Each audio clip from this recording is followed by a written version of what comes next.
أيامي معاك أنا عايش علشان بهواك، أنا عاشق وبموت في هواك، أنا ناسي في حضنك أنامي، جوايا غرام ولا يمكن أحكي بكلام. Halo, Assalamualaikum warahmatullahi wabarakatuh. Baik, perkenalkan nama saya Nur Fasirah, program studi Ekonomi Syariah 3, NIM 602002221, di mana saya akan menjelaskan materi mengenai penyelenggaraan program pendidikan dan kesehatan berbasis syariah.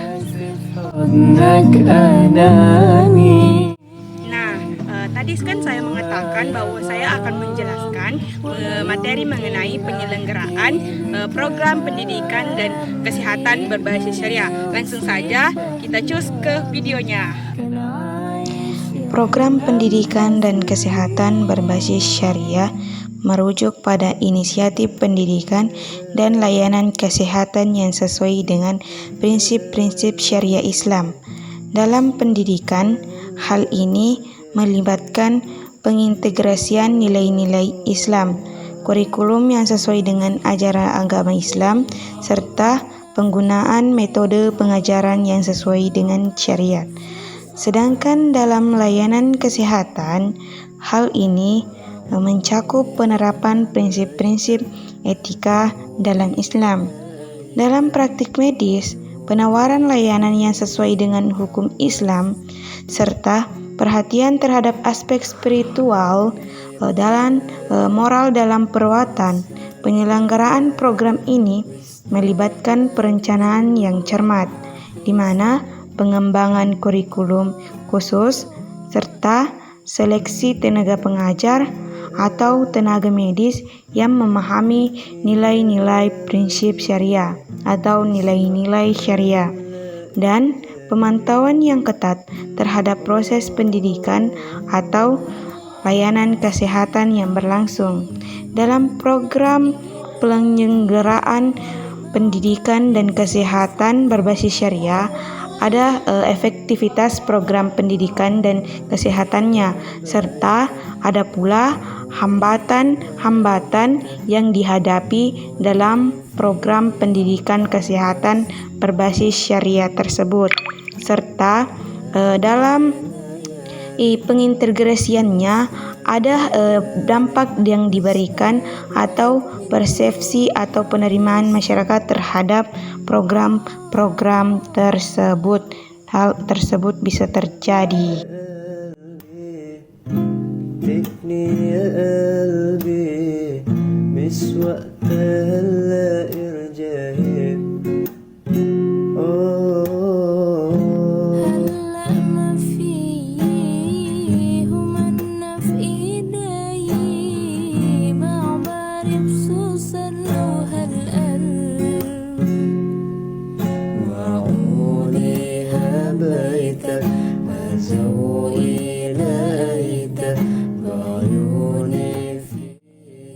Selanjutnya kita membahas bagaimana efektivitas program pendidikan dan kesehatan berbasis syariah dalam mencapai tujuan optimalnya, tergantung beberapa faktor. Program semacam itu biasanya dirancang untuk mengintegrasikan nilai-nilai syariah atau ajaran agama dalam penyampaian pendidikan dan pelayanan kesehatan. Keberhasilan dapat dinilai dari yang pertama, pencapaian tujuan kesehatan, di mana evaluasi terhadap peningkatan kesehatan masyarakat yang diukur dari segi fisik, mental, dan sosial, seperti penurunan angka penyakit tertentu, peningkatan kesejahteraan psikologis, dan peningkatan gaya hidup, serta dipromosikan oleh nilai-nilai syariah. Yang kedua, kualitas pendidikan, melibatkan penilaian terhadap hasil pendidikan yang diberikan, seperti peningkatan pengetahuan, pemahaman terhadap nilai-nilai agama, moralitas, serta pengetahuan atau penguasaan materi pelajaran yang sesuai dengan standar pendidikan. Yang ketiga, yaitu partisipasi dan dukungan masyarakat. Tingkat partisipasi masyarakat dalam program ini juga menjadi penilaian. Semakin tinggi tingkat partisipasi dan dukungan masyarakat, semakin besar kemungkinan program tersebut efektif dalam mencapai tujuan kesehatan dan pendidikan yang optimal. Evaluasi efektif program tersebut memerlukan beberapa faktornya atau program tersebut bisa berhasil. قلبي يا قلبي تكني يا قلبي مش وقت هلا ارجعي هلا ما في همنا في ايدي ما بعرف شو صار له هالقلب معقولي هبيتك ذوقي لقيتك بعيوني في انت وبس ليالي Selanjutnya, hambatan-hambatan yang dihadapi dalam penyelenggaraan program pendidikan dan kesehatan berbasis syariah. Yang pertama, yaitu perbedaan interpretasi agama, di mana setiap komunitas atau kelompok bisa memiliki pandangan yang berbeda terkait bagaimana menerapkan nilai-nilai agama dalam kehidupan sehari-hari.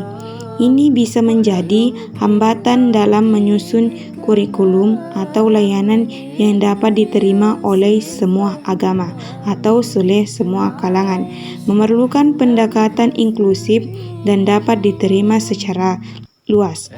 Yang kedua, yaitu keterbatasan sumber daya, terutama di daerah pedesaan atau kawasan dengan akses terbatas.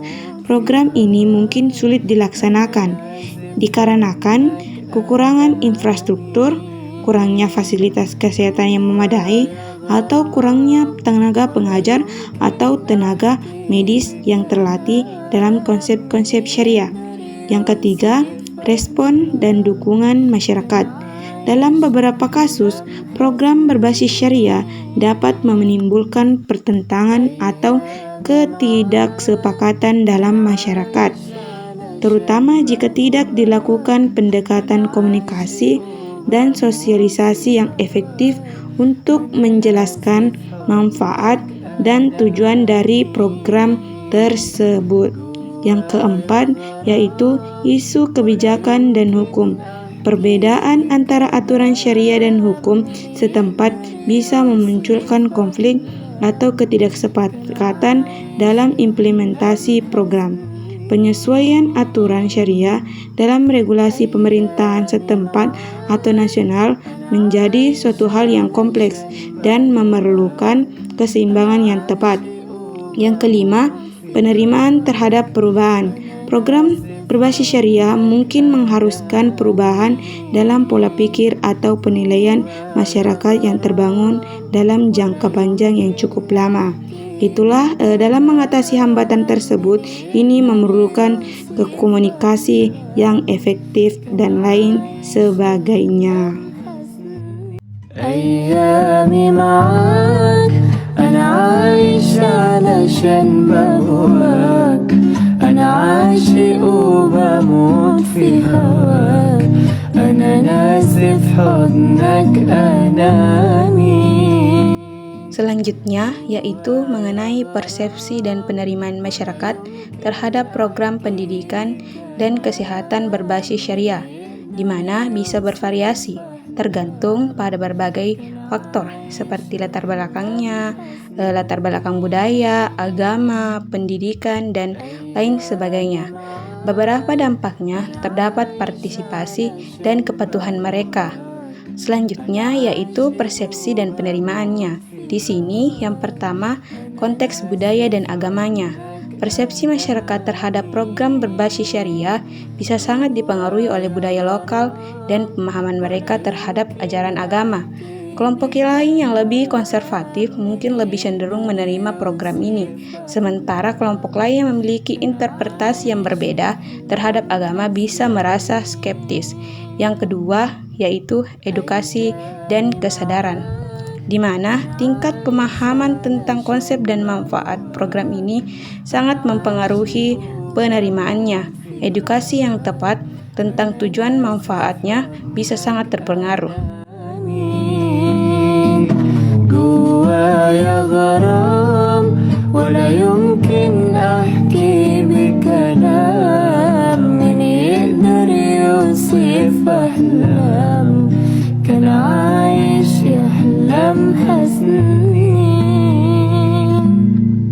أيامي معاك أنا عايش علشان بهواك أنا عاشق وبموت في هواك أنا ناسي في حضنك أنامي جوايا غرام ولا يمكن أحكي بكلام.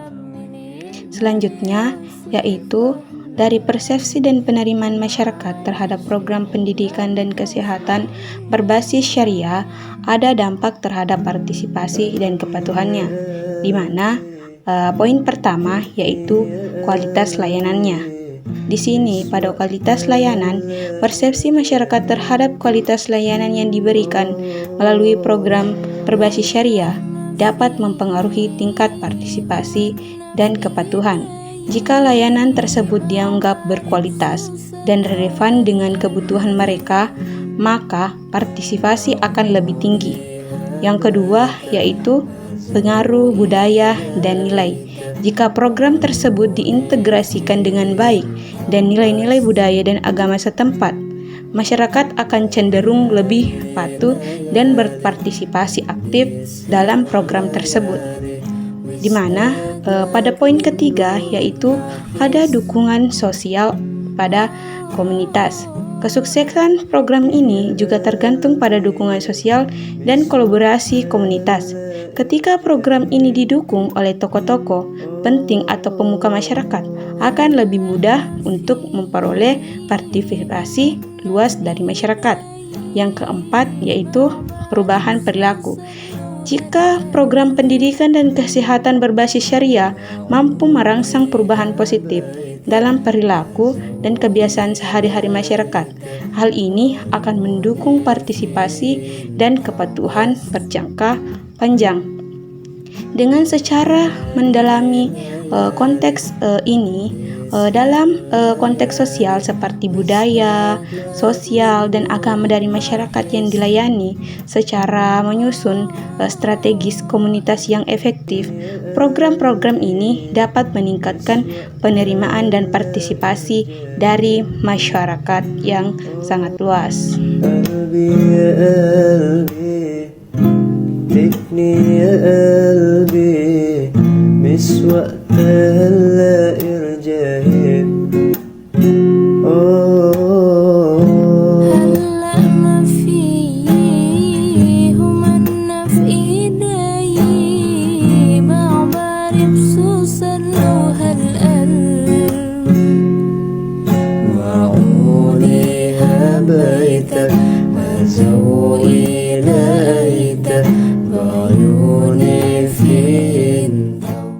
Dapat disimpulkan bahwa program pendidikan dan kesehatan berbasis syariah mengintegrasikan prinsip-prinsip syariat Islam dalam pendidikan dan layanan kesehatan.